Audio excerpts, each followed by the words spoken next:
Ok. Hola, ¿cómo están? ¿Cómo les ha ido de calor? Ya llegó el verano. Bueno, casi el verano. Todavía estamos en primavera, pero ya se acerca. Tengo una amiga, María Luisa Govela, la escritora, que dice que el verano aquí en Tampico es interminable, que nunca se acaba. Y es cierto, no, no sentimos que nunca se acaba. O sea, sentimos que ya se acabó hasta que llega el primer norte. Bueno, seguimos nosotros con nuestro manual de creación literaria. Confío que no hayan tenido muchos problemas.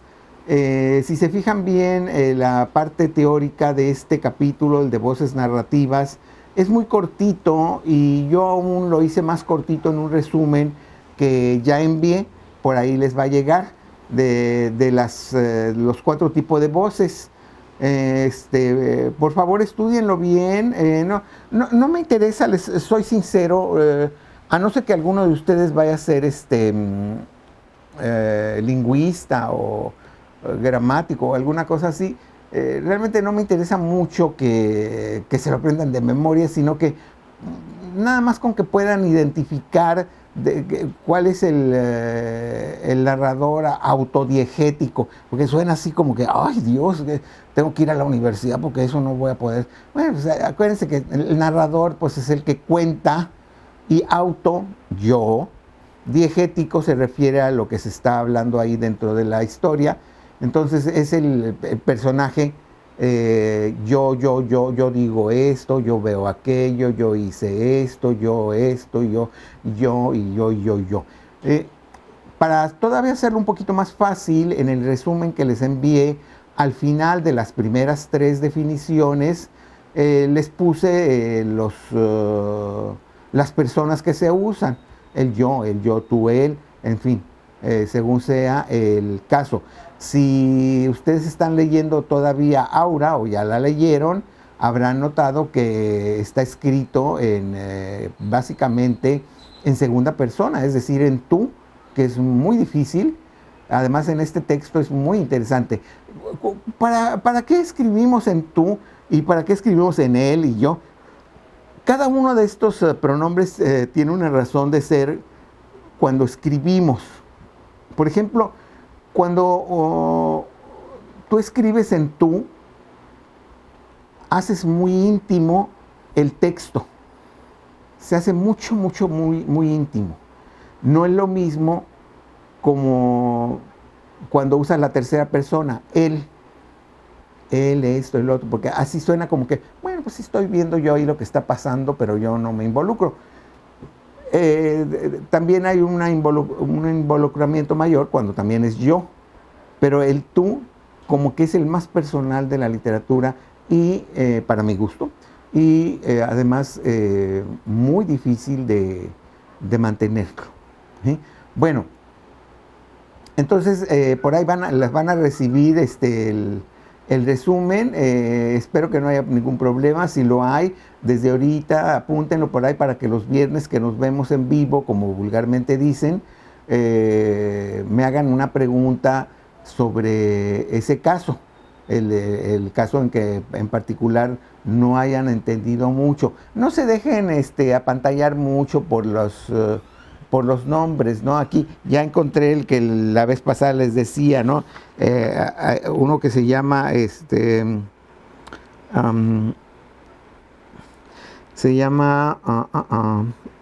según yo ya lo he encontrado, ¿eh? Bueno, es el narrador metadiegético, pero ese metadiegético tiene otra denominación que se llama en abismo. No se dejen impresionar por todo eso. Ese narrador no es otra cosa más que un narrador que está en esta realidad y que se salta a otra realidad que está por ahí. Aquí mismo viene un texto no recuerdo si es de Óscar de la Borbolla o de quién, pero el texto está muy bien escrito porque nos damos cuenta cómo hay varios planos de tiempo, y en primera nos damos cuenta muy bien de los planos, pero además de que nos damos cuenta de los planos, luego de un plano se empiezan a saltar personajes a otro plano. Cuando hablo de plano me refiero al tiempo. Por decir, Fernando Vega está hablando ahorita en el canal de Paola y está dando una plática sobre redacción. Pero Fernando Vega puede aparecer de repente en otro texto, en ese mismo texto, perdón, en otro plano donde está preparando unas enchiladas, por decir algo. Y ese mismo personaje, Fernando Vega, puede estar platicando con alguien en el Parque de la Petrolera. Es decir, ya son 3 planos de un mismo personaje que luego se pueden unir al final para darnos una descripción o para que esa misma descripción nos dé una mejor idea. Si ustedes leyeron el texto que viene aquí, que espero que lo hayan leído, sabrán de lo que estoy hablando. Bueno, este es el de voces narrativas. Les recuerdo que ya llevamos varios. Llevamos el de la historia subterránea. Creo que no es necesario explicarlo otra vez. Es esa historia que está ahí subyacente, pero que no aparece en el texto hasta que de repente al final aparece como realmente la historia verdadera, y la otra pues era una historia secundaria que nada más estaba ahí para llamarnos la atención. Luego vimos la cuestión de la verosimilitud. ¿Recuerdan? Que nuestros textos tengan, sean creíbles. Recuerdo que les expliqué que esto no quiere decir que no podemos hablar de marcianos o de dragones. Sí, podemos hablar de todo eso, pero el chiste es hacerlo verosímil en cuanto a lo que estamos contando,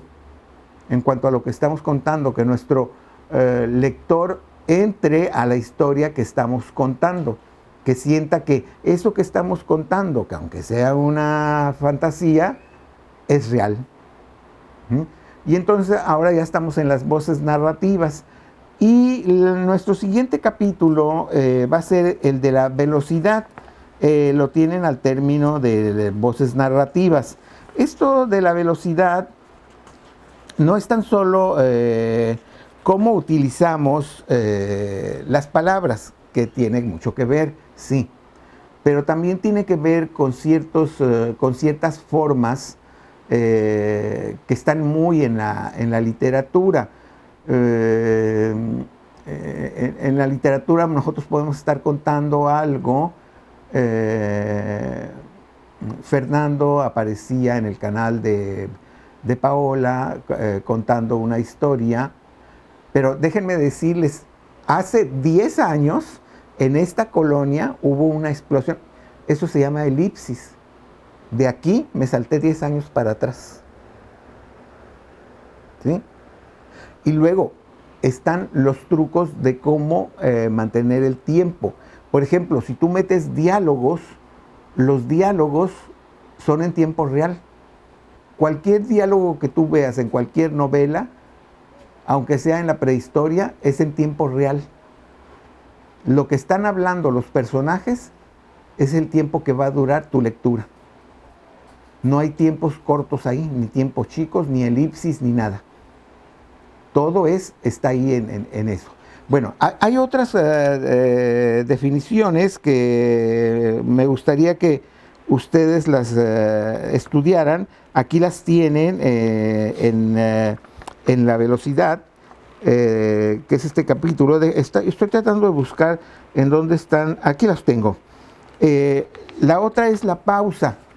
Ya la muy conocida pausa de que está entre párrafo y párrafo, al final de un diálogo lo que sigue, etcétera, etcétera. El diálogo que ya se los comenté, la elipsis que también ya se las comenté, y algo que también luego utilizamos en nuestros textos, que se llama el resumen. Te voy a contar mi vida. Mira, del 1 de marzo de 1949, que yo nací, al 2000, no hice nada en mi vida. Fui un vago. O sea, ahí resumí 51 años. Hice el resumen de 51 años. ¿Sí? Pero según mi texto, Después del 2000, yo empecé a recapacitar y me volví un genio. Y entonces ahí empiezo toda mi historia y demás. Pero esas son maneras de manejar los tiempos, ¿sí? El resumen, la elipsis, el diálogo y la pausa. Aquí vienen muy explicados, muy bien explicados. Prácticamente muchos de ellos no necesitan ni explicación, ya per se se entienden. Entonces hay que leer esto. Viene, para variar, vienen algunos textos para que ustedes más o menos tengan como ejemplo de lo que va a tratar en este manual de creación. Alguna vez les expliqué muy al principio y en el prólogo o la introducción de este libro, Óscar de la Borbolla explicaba y decía, y yo subrayé y él subrayó, que no son recetas, si voy a tomar tantito de verosimilitud, tantito de velocidad, tantito de eso, y me va a salir una obra maestra, no.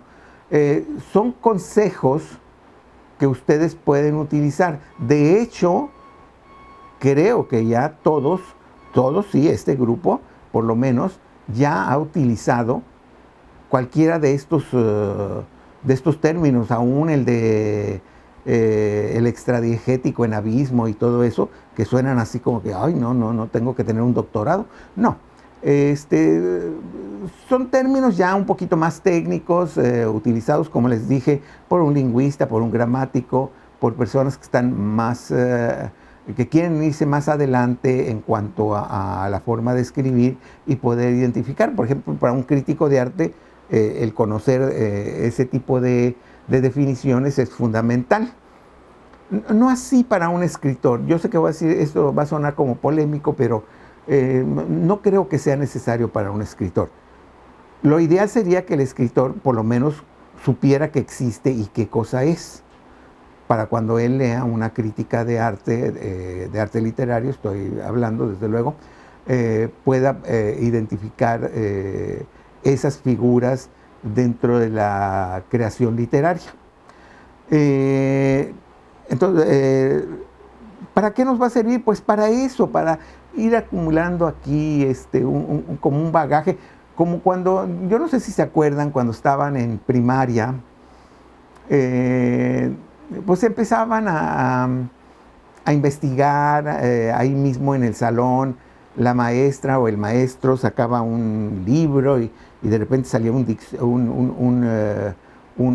dinosaurio y ¡ay! Veían y ahí mismo la maestra o el maestro leía y decía, miren, dice que aquí que vivió hace 40 millones de años aquí en la Tierra y que vivió allá en la Patagonia o no sé dónde, ¿no? Y que pesaba 50 toneladas o no sé qué cosa, y ustedes están leyendo todo eso.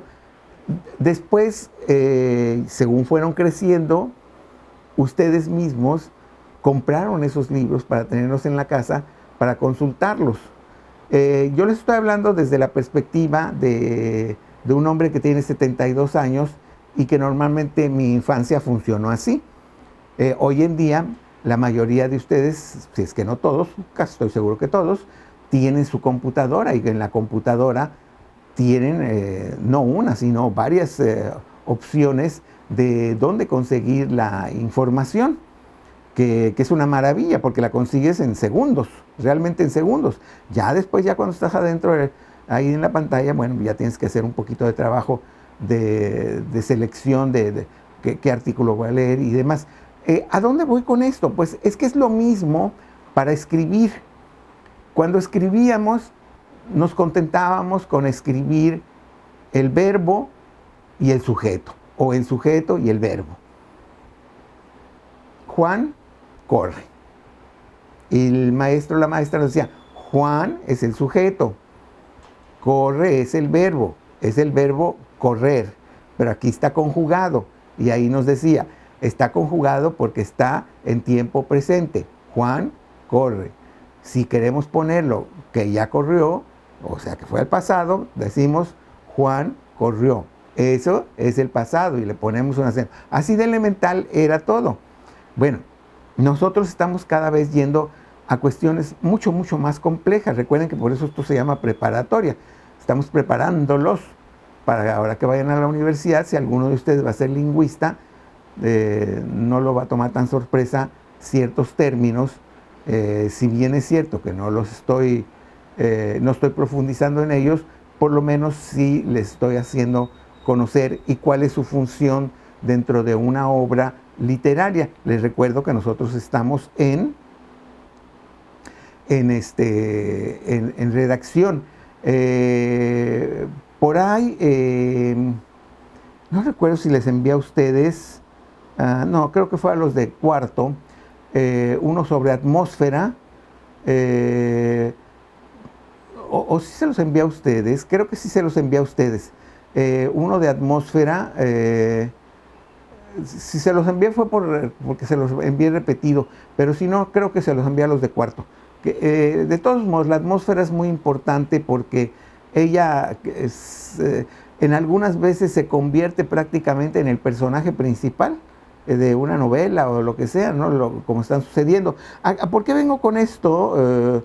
Porque recuerden que están leyendo Aura. Aura es una novela o corta que es atmósfera. La atmósfera que está ahí de oscuridad, de misterio, de qué está pasando aquí, o por qué esto, o por qué lo otro, es realmente muy de subrayarse. Entonces, aquí ya en esta parte del curso en el que estamos llegando al final de un curso de redacción muy elemental, si ustedes quieren, ya empezamos a ver detallitos que antes no veíamos. ¿Qué es lo que forma la atmósfera? Pues la atmósfera lo forma todo lo que está sucediendo alrededor de nosotros. ¿Qué sentimos? ¿Sí? Por ejemplo, con la pandemia, pues en un principio creo que todos sentíamos cierto temor, había una atmósfera de temor o de bueno, y si salgo al patio me contagio, ¿qué? Según fuimos conociendo, ya nos fuimos dando cuenta de qué trataba esto. Hasta la fecha sigue siendo muy contagioso, todavía no se ha vacunado a buena parte de la población, pero había esa atmósfera de inquietud, o cuando nos anuncian que viene un ciclón y todos nos encerramos en la casa y ponemos el masking tape en los vidrios o tablas en las ventanas o qué sé yo, ¿no? Todo eso nos da una atmósfera que no es la misma atmósfera que si ustedes quieren describir en un cuento el día de su cumpleaños. Necesariamente va a ser otro tipo de atmósfera la que van a describir ahí en la piñata o en la fiesta de cumpleaños, a la de cuando están esperando que entre el ciclón y no saben ustedes qué es lo que va a pasar. Bueno, ya nos estamos dando cuenta de que todo esto, la verosimilitud, la historia subterránea, las voces narrativas y ahora la velocidad, todo eso es la trama, la estructura de todos nuestros textos. No me quiero despedir sin antes mencionar un poquito esto de las voces narrativas. Nunca como en estos siglos, o sea, el que acaba de terminar y hemos usado tanto todas las personas, yo, tú, él, ¿sí? Normalmente ¿qué les diré?